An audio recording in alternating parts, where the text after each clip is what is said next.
Hey everybody, it's Dave from Dragonstorm, and I'm back once again with part 2 of a video where I have taken apart a pre-release pack from Rivals of Ixalan, and I've made a deck out of it. I think we can all agree, for those of you who watched part 1, that this pool was definitely not as strong as the last one. I felt a little bit more torn on some of my choices. So I'm hoping that I get some responses from people, what you would have done differently. I really kind of struggled over some of the choices that you're going to see here today, but I felt that based on trying to get a good curve, and more importantly also trying to get some good creatures that could work well together, despite a synergy which I don't know really exists. So I'm not sure about this deck. I might give it a try at some point if I can find someone else who has a 40 card deck, or maybe I can cajole a friend to buy a pre-release pack as well, and we'll see how it looks. So I don't particularly love Jade Bearer, but I think in some circumstances this card might come in handy.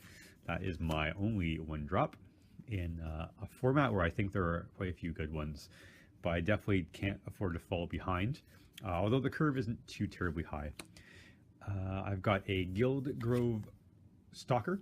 2/1 can't be blocked by creatures power 2 or less for 2, 1 green, 1 generic mana.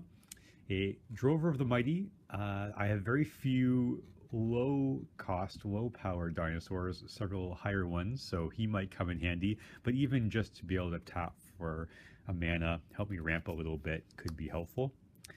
But he will not be a 3/3 early in the game, unfortunately. I also have a Kitesail Corsair. He is the 2/1 flying when attacking creature, so helping me to get some damage in early. Shaper's Apprentice.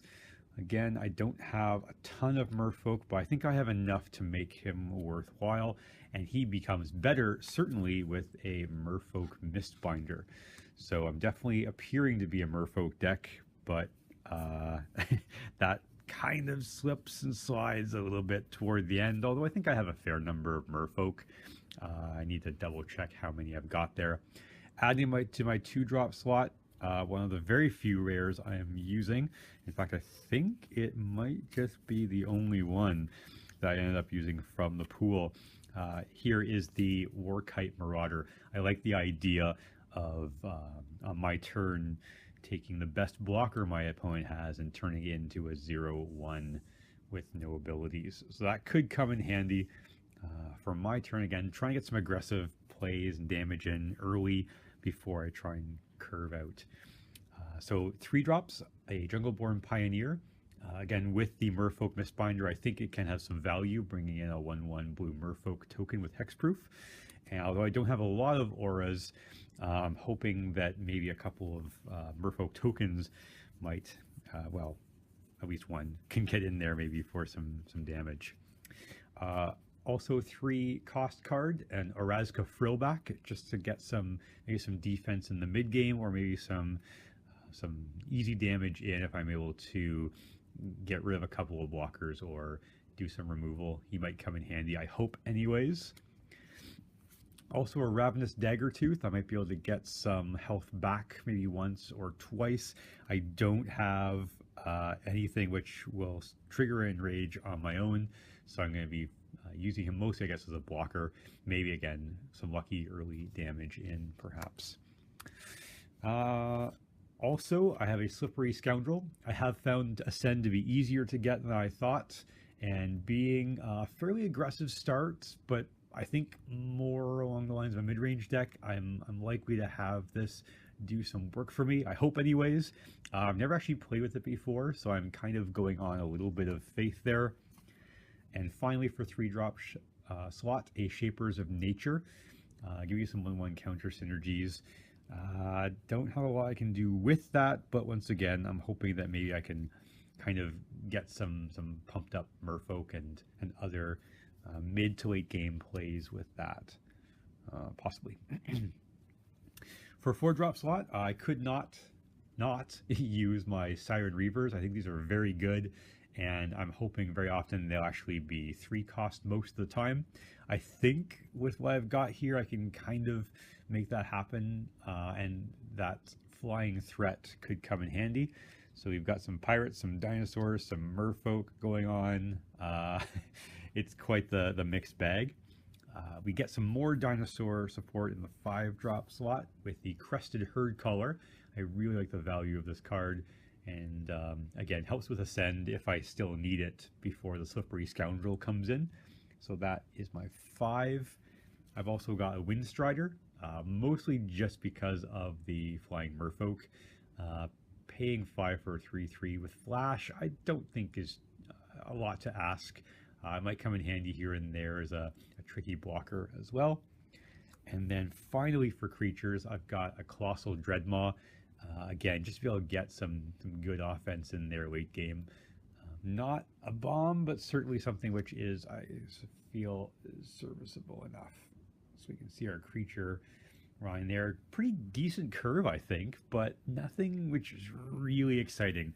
And that's what I was really hoping for. The sort of excitement that I got out of the last pre-release pack.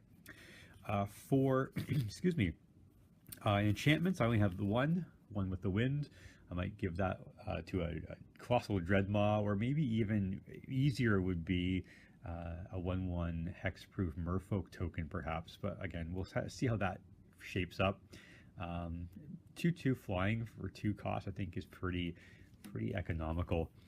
A cancel, I don't really like these cards very often, but if I have 3 mana up and they do have something bomby, I can use that. Crashing Tide, I've got enough Merfolk where I think this could be an instant most of the time, and again, just to draw a card off of it would be nice. I'm also biased. I think the art looks really cool on that. I love the wave and the colors involved. It doesn't help the card, but I mean, you know, maybe every now and then a good tempo play perhaps might come in handy in certain cases. I hope anyways. Combat tricks, just the one really is the Crash the Ramparts. If you don't count Crashing Tide, I'm hoping that maybe I can use that on a creature to get some extra damage in, or to perhaps save something from imminent doom. And last but not least, 2 Hunt the Weeks.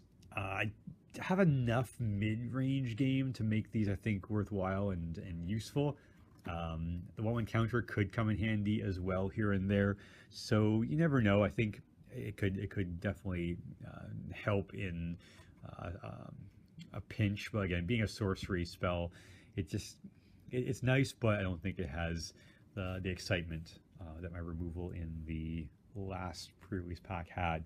So on the whole, not exciting, but I think decent. I don't know if this would be the kind of deck to really steal and win games consistently, but I do like the fact that the curve is pretty nice on the whole. So I'd love to hear what you think.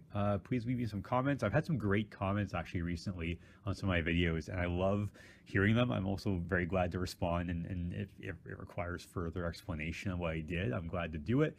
But I love the ideas I've heard from people, and I do appreciate all of those comments. So thank you very much. Hope you have a great night, and have a good time with your Magic games.